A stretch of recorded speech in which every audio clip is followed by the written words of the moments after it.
Welcome to Everyday Tarot, your daily dive into the divine wisdom of the tarot. I'm your host, Camille A. Saunders, and today I'll be talking about the usage of tarot in Agatha All Along. Whether you're a seasoned tarot reader or just starting to explore, this podcast offers daily insights, intuitive messages, and practical advice drawn from the cards. Each episode is designed to help you connect with your inner wisdom, find clarity in your decisions, and tap into the energy of the universe. Tune in every day, Monday through Friday, for fresh perspectives and empowering guidance from the tarot as interpreted by me. The best way to support the podcast right now is to listen daily, rate, review, and to follow or subscribe in your chosen podcast app. The next best way is to check out my Patreon at patreon.com/everydaytarot. I just added some new benefits. If you join at the Lovers level, you get the ability to ask tarot-related questions, and I'll answer them on the podcast. And you'll be individually thanked by name on the podcast when you join that tier. If you join the Witch Bitch level, you get early access to upcoming podcast episode topics, digital downloads I've created, and monthly tarot hangouts with me and other listeners, as well as the opportunity to get an individual tarot reading live on the podcast. The link is in the show notes if you want to check out the Patreon. You can always go to my website, CamilleASaunders.com/everydaytarot for all the latest information related to the podcast and to find images of the cards that I pull. If you're local to the greater Puget Sound area, I'd love to see you at one of my Let's Talk Tarot meetup group events, where we all bring some of our favorite decks and play around with tarot and oracle decks together. You can use the meetup link to check out details on upcoming events. All right, so welcome to season 4 of the podcast. In the first season, I introduced tarot through talking about oracle versus tarot cards, myths of tarot, how to find a deck, reading for yourself versus others, and much more. In season 2 and 3, I went through all the major arcana cards and the 4 suits, one per episode. And this season, season 4, I'm talking all about tarot in pop culture. And so today, to kick us off, I'm talking about the usage of tarot in the TV show Agatha All Along. So a little background on the show, and I guess a heads up, there will be spoilers.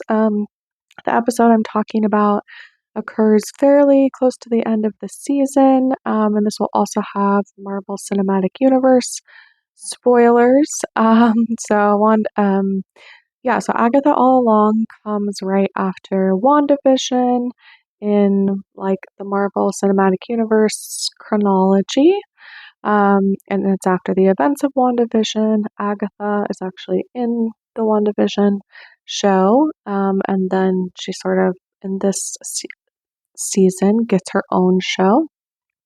And they talk about it in this episode, but Wanda is the Scarlet Witch, and actually utilizes chaos magic, I believe. They reference it at the end of WandaVision. And then Billy, who is one of our main characters in Agatha All Along, is Wanda's son, one of her 2 twin sons. And that's sort of like revealed as the season goes on in Agatha All Along. We don't really know that from the beginning. And Billy can read minds. So that again comes up in this episode. I'm trying to think about other relevant background before we get into sort of all the tarot aspects. So this episode that I'm referencing is the 7th episode. I'm trying to remember what it's called, but anyway, it's episode 7 of the Agatha All Along series. Okay, this episode is called Death's Hand in Mine, and it's the 7th episode of 9. So like I said, we're pretty close to the end of the season. And it's the whole episode's all about tarot, and multiple characters have tarot cards pulled for them or pull them themselves. And we're going to talk about what cards they pull and sort of the meanings behind them and sort of the lessons learned from what sort of shows up in those cards in the show. What else? So just a little bit of background of what's happened earlier in the season. So there's basically Agatha gets a group of people together to go on this like trial that they try to do to gain their power back. They're all witches. To get their power back, they're all different kinds of witches. And basically they're a coven. They're sort of they don't necessarily identify as a coven before the season starts, but they get together a group of people that all have different talents and different styles of witchcraft in order to sort of fulfill all the different things. And so this episode is focused on Lilia, who can see the future, or as she talks a lot in the episode, talks about the sort of like time is a circle, and we get a better indication of sort of what's been going on throughout the season and her life. But basically, in this episode, there's all this time jumping backwards and forwards because she basically experiences her life not chronologically. She jumps back and forth from different times of her life, like when she's a kid, and then even in this episode, you see it multiple times that while they were going through some of the earlier episodes, she was actually like jumping time back and forth. I'll just sort of keep it there because it's kind of confusing in the episode, but it's also just interesting in the context of tarot, since tarot is seen as divining the future or a way of divination.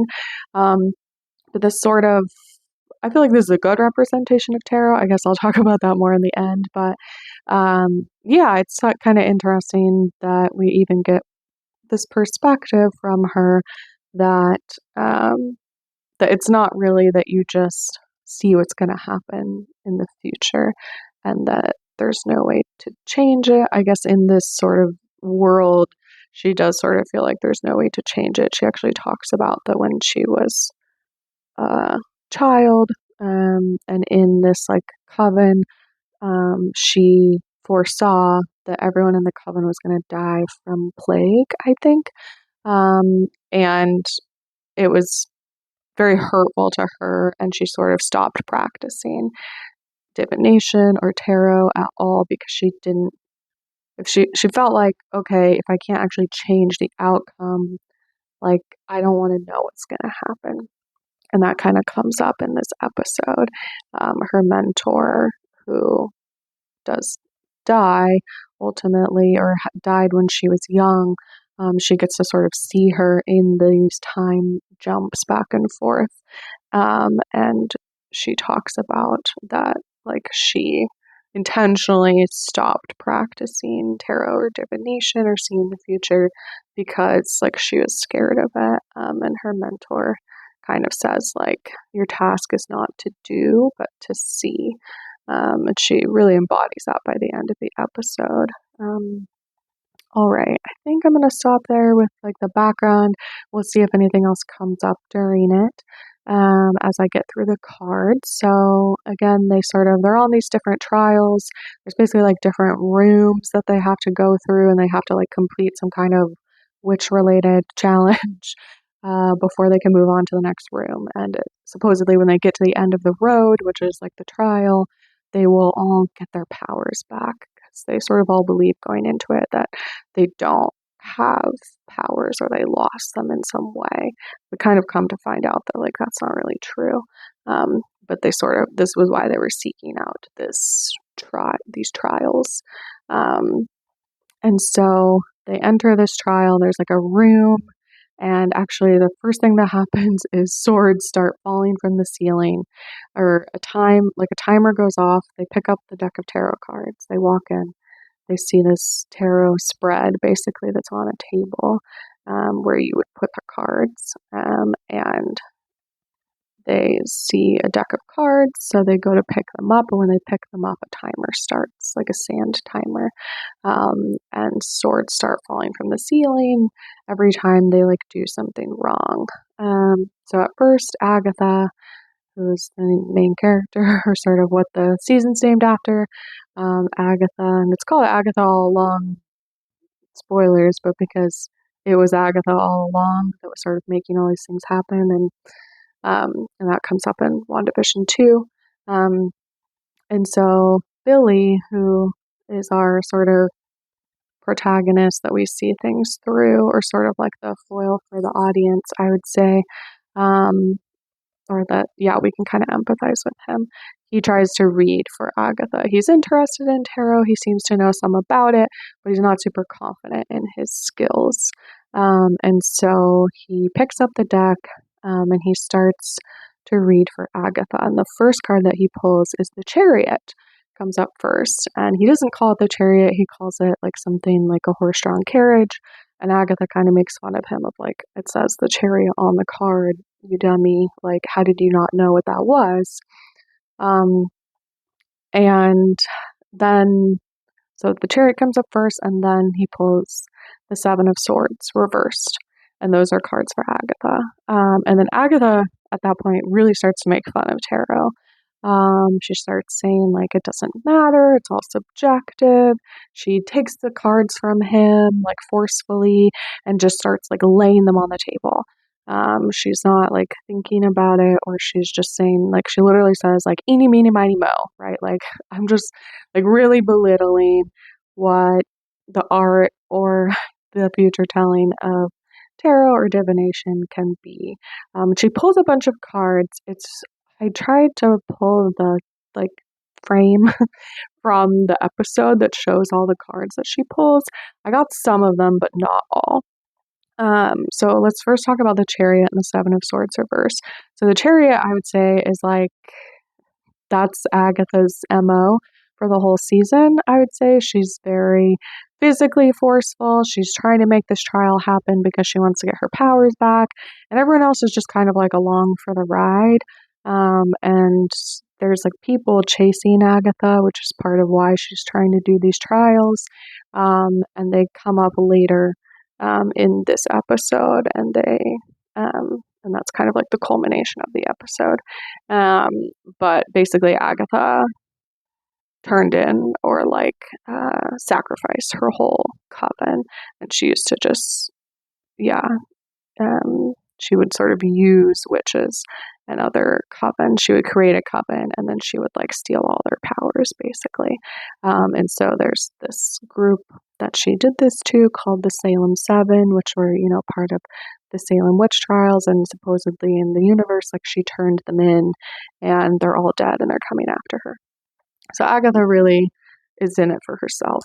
And the Chariot, I thought it was interesting that that comes up because it's a very sort of forceful card. Again, you can kind of guide a chariot, but really it's like very fast paced. It's sort of like physically pushing ahead. Sometimes no matter what the consequences. So I thought it was all of these cards that sort of get pulled for her, even as she's making fun of it, I would say all seem to kind of make sense for her character. Then she pulls the seven, or Billy pulls the Seven of Swords reversed, which I was gonna pull up. So it's kind of like about outwitting your obstacles. In the episode, Billy says it's about being, like sort of, like sneaky, or sort of that kind of, or at least the Seven of Swords upright is about kind of like, I guess often in the card it's depicted as like a person that looks like they're almost like stealing swords, that like they're sneaking out, maybe people don't know you're clever than your current challenges, but you have to think smarter, not harder. And but then it's reversed, and so that's sort of like when the change of luck happens. So right, and this is sort of what happens to Agatha as well. She's sort of right, she's forcefully going ahead with the Chariot. She's been, for seemingly in the show, like decades, been tricking other witches into forming covens with her, and then when they go to do rituals, she like steals all their magic and kills them, essentially. And so this is sort of an indication that the tide is turning for her. She then goes on to make fun of tarot, and she pulls the Hanged Man, which, right, would be like a change in perspective, a little bit of like a comical aspect of it, or that like maybe that she's sort of pretending that she's stuck in a situation, which is often how she like gets into these covens. She sort of uses her, like other people's pity or their naivete, to get into the coven, and then again sort of like uses that to her own gain. So I could imagine her sort of like, again, being this like, oh no, like I'm hung upside down, like darn, how did this happen? Um, then she pulls the Two of Wands. The Two of Wands is about like something is missing. Um, Generally, I was gonna pull it up in my, yeah, so the Two of Wands is kind of the idea that oh, okay, something's missing in my life, and if I could just get that thing, then I would be happy. Which again is sort of like what Agatha seemingly keeps doing. We learn later that she went through a lot of like grief and loss, and that comes up later in the cards. But really, it's almost like, oh, she thinks that her power is what it's all about, and if she can just get more power, then like she'll be happy. And that goes on for a long time, and she's not really happy. Then she pulls the Wheel of Fortune, which is interesting because again, they're in this room where like these swords fall from the ceiling, which is sort of like harkening back to the sword suit. Um, and there is this literal like wheel turning, like the tarot table turns, and also like when the swords fall at different times or when they like pass the tarot deck to someone else, the swords sort of like um, it's like gears turning, like the table and the floor turns in order to kind of like reset what was happening. And so we get this sort of like, we'll see what's going to happen next. Like, let's see if we spin the wheel. What's up next? And that again, sort of like her fortune might be turning, and whether she thinks that it's good or not is going to be determined in the future. We can tell that there's another major arcana card because it says the something, but I can't tell what it was. Another card that I couldn't quite tell what it was. And then the sort of like resolution card for the spread, which Lilia explains later. She pulls the Ten of Swords as like the destination card for her spread for herself. And again, the Ten of Swords looks like often it's like a person that's been stabbed 10 times. Like it's very scary looking often. And I'm reading from the Fearless Tarot right now, but it says, help, the Ten of Swords looks scary. Are we all going to die? It says, absolutely not. The tarot has done it again, using potent symbolism to get us to wake up and pay attention to something important.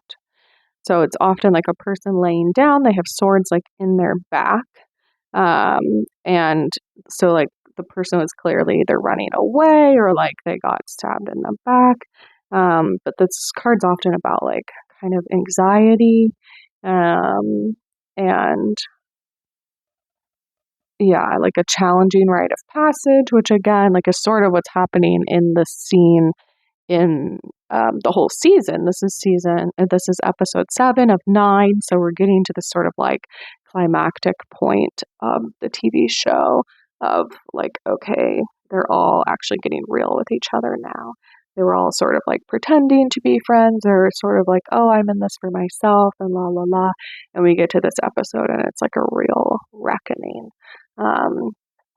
Okay, so that's sort of Agatha's part. And then there's like some scene skipping and back and forth, and then we get to the point where Lilia shows up, and Lilia is the diviner, the tarot reader, as like it's depicted in the season. Like that's her role in the coven, and she shows up, and everyone's trying to rush her, and she's like, "Okay, like I'm here to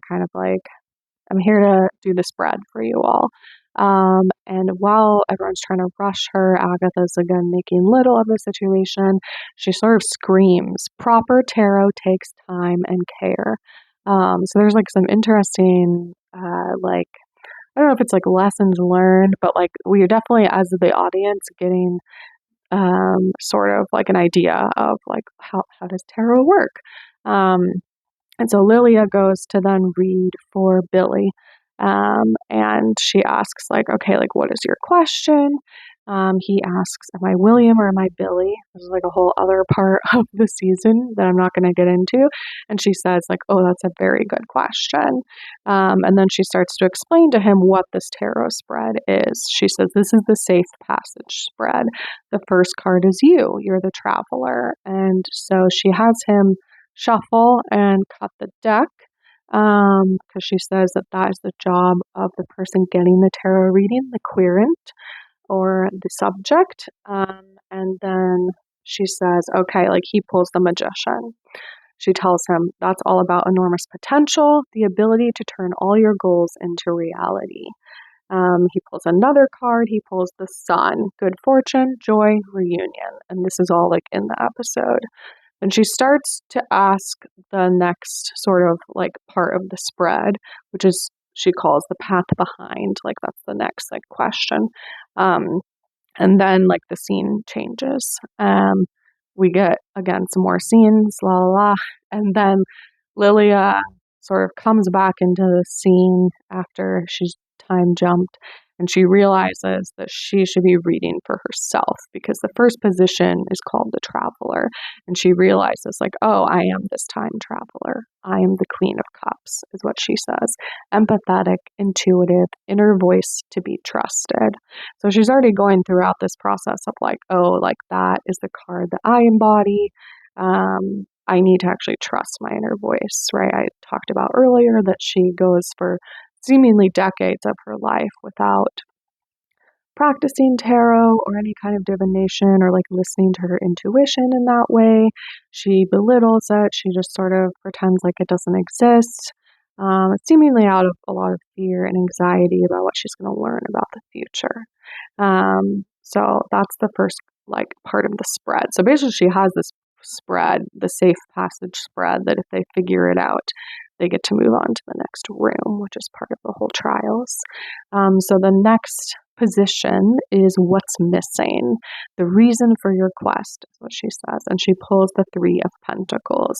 And she says, collaboration, community, singular voices ready to harmonize. And she says, I needed you, my coven. So she recognizes that, like, okay, like for me, what was missing was this community, and I'd sort of ignored it or downplayed it. And I see that card often as, again, it's like this learning process. Sometimes it's depicted as like learning a trade or someone like learning something, like that you have to, it's like a practice, right? Often. And she talks about that, again, that this is this like time loop, which is interesting about the learning process too.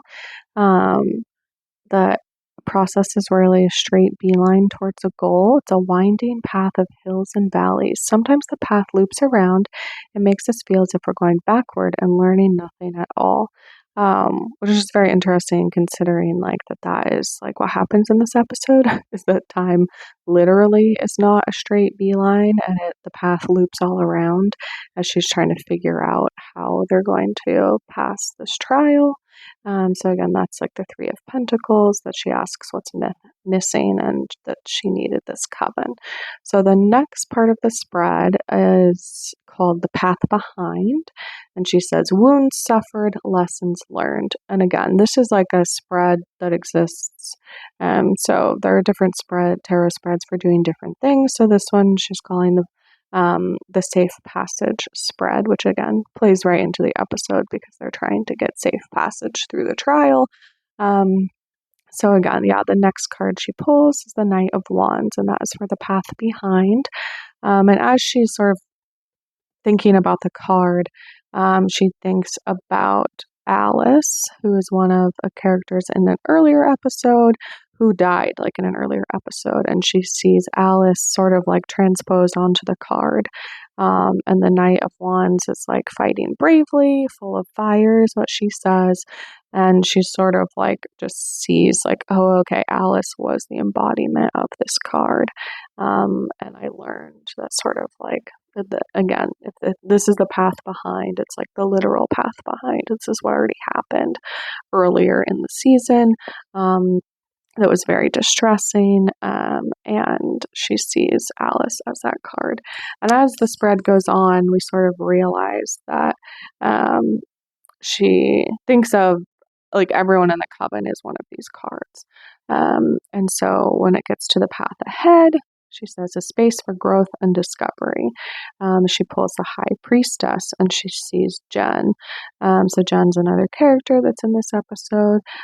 She says that the High Priestess is all about immense spiritual power and unable or unwilling to use it. So sort of earlier in the season, we see that Jen is sort of like a natural or like a sort of like green witch, uses a lot of plants and other things, but she's sort of using it for like skincare right now. She's not using it necessarily in this like witchy way as part of it. And this is when Lilia starts to realize that like, oh, okay, actually like um Jen is going to be like sort of the leader of the coven going forward. She's going to lead them out of this episode, out of this like trial, and that she has a lot of power, and that she's going to sort of serve this high priestess role in the coven, but right now she's sort of unable or willing to use it. And the high priestess is also about kind of like trusting your intuition and self. So it sort of seems like, again, there's this theme sort of throughout this whole season about there are all these witches, and sort of because of different reasons or different things, they've either sort of shunned their natural abilities or powers, or kind of believe that they don't have them anymore and that they aren't really witchy in any way, and that maybe it was like all a lie or like a farce or something that it wasn't real. And so this card's also about like trusting that and like to not sort of be overcome by fear or anxiety about sort of what it could mean, and just kind of following the intuition of what it says.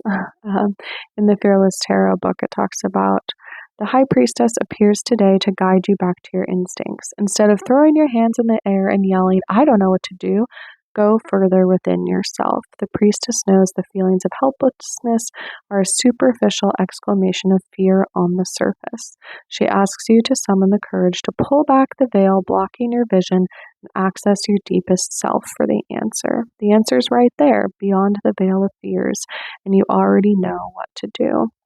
So this also sort of is getting to where the episode starts to lead, which is that Lilia basically knows that she's going to die soon. Like she can tell that by having all these time jumps a lot of time right now, that she's getting close to like her end, and she's very fearful of that at first, and then by the end of the episode basically not embraces it necessarily, but just accepts it. So the next part of the spread is obstacles you'll face. She pulls the Three of Swords and she immediately thinks of Agatha. So Agatha, part of why she's chosen to do these kind of horrible acts and turn in other witches and steal her powers and everything, is because she had a child that died and she was so heartbroken that she couldn't do anything about it and that she couldn't like fix them, that she sort of like turns the magical, I don't know, like her magic into this like harmful thing because she sort of doesn't believe that magic can do any good. That's sort of, I would guess, my interpretation of it. I watched this season a while ago. I watched this episode like a couple times in the last day or two to refresh myself. But that's sort of what we find out at the end, is that the reason that Agatha sort of like became this terror is because she was so heartbroken. And the Three of Swords is often depicted as like a heart with three swords into it. We see Agatha, like an image of her like leaning over like the grave of the child that she had, that she misses so much, and is so like heartbroken over. And so it's also that sort of like Agatha has been an obstacle as part of the trials, like to the coven. She's been sort of, again, like being the chariot and just kind of really forcefully pushing them onward, kind of no matter what. And again, like people died in the trial, so she's just really like, nope, we just got to move forward. We got to move forward. And so there's also this like meta, I would say, like view of like, oh, Agatha is the obstacle, but also the obstacle that she was dealing with was this like heartbreak. Then there's two more. So they pull she says, preceding a potential windfall. So you have obstacles and then like something good happens, right? So preceding a potential windfall. And she pulls the tower reversed. And again, she sees an image of Billy, the character, and she says disaster, destruction, upheaval. But reversed means miraculous transformation. And she remembers then that she read tarot for Billy when he was a kid years ago at his bar mitzvah, I believe, and she pulled that card then. And so she thinks about him, and also we find out either in this episode or later that like he basically a child died and he like inhabited their body as a way to like keep living. I'm not going to get into it too much, but like the miraculous transformation is like a literal thing that happened to him. And it's almost like his like soul got attached to another person, and then he just like came alive in this person so that he could kind of keep living. Anyway, because people were after Wanda and her children. So that's the windfall. And then the last position, so she puts like a card in the middle, and then all the cards kind of go around, and then the final card goes on top of that middle card. And she says, this is what you must overcome, all to reach your destination. And for the destination, she pulls death, the death card. And she, again, it sort of visually flashes to this image of Rio that is death embodied. And Rio is played by Audrey Plaza, and it's amazing. So if you haven't seen this season or this episode, I would say that's worth it alone to watch because it's kind of incredible. But she sort of realizes, right, like, okay, my destination is death, and that she's going to have to like sacrifice herself. So she puts the card in place. She pulls the card, she looks at it, she like thinks about Rio. She realizes that Rio, who we've seen earlier in the season, but she realizes that the reason Rio was coming around was not necessarily because of Agatha, although it kind of was, but they had a prior relationship. But that Rio is sort of like hovering as like the Grim Reaper, as death, and she has the sort of traditional, the like scythe and something else in her. She has a skull in her other hand. So then Lilia puts the card down into place, and then the room sort of pauses. The swords stop falling on them, and they basically passed the trial.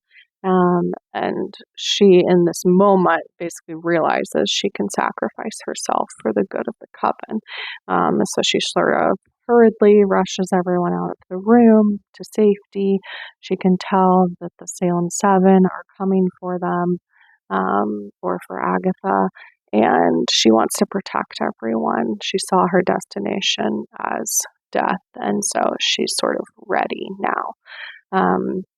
She puts everyone into an Iron Maiden to save them, but basically pushes them into the next room. And as it's happening, Jen sort of protests and says, like, no, like, you have to come. And she says, no, Jen, you're the path ahead. So again, she's sort of hearkening back to like what was she found out earlier, that Jen is going to be like the high priestess of the coven, and that she's going to take over and come into her powers, and she'll be willing when she's there. And so she shuts the Iron Maiden, and the Salem Seven arrive. They're all dead, so they're trying to kill her. And yeah, she's sacrificing herself for the good of the coven. So she goes over and like takes the tower card and moves it to the upright position. It was reversed. So she moves it on the table, and then everyone in the room gets like flipped upside down, like as if gravity shifts. So the Salem Seven sort of all get, I think, shoved into the swords, stopping them from doing anything, from being able to move forward. And Lilia is hanging basically upside down. And this is sort of the first image from the beginning of the episode that we didn't really know what was going on at the time, but she's hanging, like she's holding on with her hand to something. And she knows that she's going to fall, like in the beginning of the episode, but she doesn't know why. And then we sort of just see her like smile or something, with the implication that like she's gonna let go and die, and that's gonna be like the sacrifice, and that the rest of the coven will be able to move forward in the trials and get their powers back or do whatever it is they when they get to the end, and that she sort of protected them in this way. So that's sort of all the this is a long episode, but those were all the tarot cards that came up. There were a lot, obviously. So we're gonna get into more like the meanings, lessons learned from this episode about tarot. So I do like that Lilia like tells you how to do tarot. Basically, she says, "Hold a question in your mind." The querent shuffles and cuts the deck and pulls a card, which is just like the subject, whoever wants the reading, and then she goes ahead and reads it. Agatha is sort of like the foil for, or sort of like perhaps an audience perspective if you are skeptical about tarot, where she sort of, or like have this like pessimistic view that the tarot doesn't mean anything, or oh, it's scary fortune telling and like I don't want to know about it. And so Agatha is sort of there to like get buy-in from the audience. So like, okay, like Agatha's there, she doesn't believe it, so like maybe it's okay if I just suspend my disbelief for a bit. Like again, I said earlier, but she literally goes eeny meeny miny mo and then like puts down cards. And she does it very quickly, sort of without intention. And then Lilia, who again is sort of like the main character in this episode, she's learning from her mentor. Like as a kid, we see her that she's learning like about tarot and how to like utilize her intuition and how to not be so scared of like the future or what she can see, but sort of how to hone her gift, and sort of different things that happen throughout the episode. She says like, "I'm a forgotten woman," and her mentor responds, "Then remember yourself," which I think is really talking about like, no, like you chose, like you're not forgotten. Like she sort of thinks, everyone thinks that she's crazy. That's sort of how she depicts herself or sort of sees herself. And her mentor really pushes back and says like, well, that's like on you. Like no one has actually said those things. Like that's how you see yourself. So you need to remember yourself. You need to like think about that you do have these powers and this intuition, and like you have this ability, and like you're not utilizing it. And as I talked about earlier, she like saw the coven was going to be wiped out by a fever. I don't know if it's like a fever and then plague. I swear they said plague at some point, but and then her mentor and so she had like a lot of fear around this, like seeing the future. Her mentor also says at some point, like when Lilia says like, "Oh, I know I'm gonna fall. Like, why? What's gonna happen?" Which again is sort of this like metaphor for death. And her mentor says, "Death comes for us all." Right. So again, there's sort of this lesson around like, okay, like it's gonna happen, even though you can see the future, like that doesn't mean that you're immortal or that like you're somehow exempt. Lily at one point asks, yeah, like what do I do? Right? She wants to stop things from happening. And her mentor says, like, your task is not to do, but to see, which I think is really sort of what she learns later about seeing the future, is that like she has this ability, she can see things, but it doesn't necessarily mean that like things are going to not happen or that there's anything that she can do about it. And I think ultimately, I think in my opinion, like it's up to others, like if they want to sort of change what maybe the future holds for them. but also, right, it is this like acceptance that you have to have if you are truly like trying to divine or see future, or you get glimpses or things like that. You have to have this sort of like, okay, well, I can't actually like fix things. I can't like sort of meddle or change necessarily like people's lives from doing what they're going to do. When she talks about death coming for us all, she also, her mentor pushes back and kind of says like, well, okay, well, what are you going to do with your remaining time? Right? Like, so, okay, again, you know, you're going to die. Perhaps it's even soon. Okay, well, what are you going to do? Like, what, not necessarily what are you going to change? How are you going to change your death? Like, that's not really possible. But how are you going to choose to live your life? What are you going to choose to do for people? Right? And again, in this episode, Lilia chooses to sacrifice herself for the good of the coven, I would say, is sort of what we learn from the episode. She also talks about time being, she doesn't use the word circle, but she sort of says like on a loop, or like it's not linear. And that she sort of says like people are under the illusion that like time runs linearly. She also talks about, she says to Jen at one point when Jen says like, why should I believe you? Why should we move forward? And she says, you're my sister in the craft, which again is this sort of like community aspect of like having a coven that like you might be one part, you might have certain abilities or magical potential, but you sort of need other people to like fill in the gaps or to sort of maybe utilize your full potential in that way. And she realizes this later. She talks about earlier in the episode that she sort of would rather be a hermit than a fraud. Which again, like the hermit is another tarot card.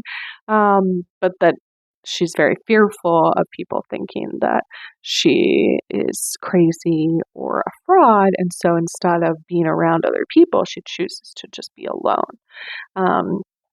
There's two more things and then I'm going to wrap it up. So they talk about that Rio is death, and then she calls her the original Green Witch, which I just thought was also interesting. We get sort of like different depictions of witches in this season or in this episode as well.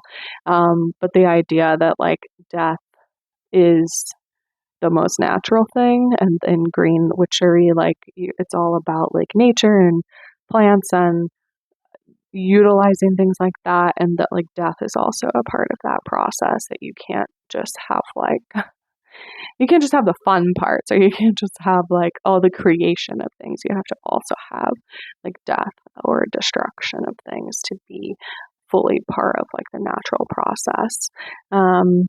And then the episode sort of ends with her saying, she closes the Iron Maiden, she pushes everyone through to the next room, she goes to try to defeat the Salem Seven so that they don't take her friends. And she says, I loved being a witch. She like says this to Jen when Jen sort of presses back against like why she can't come with them.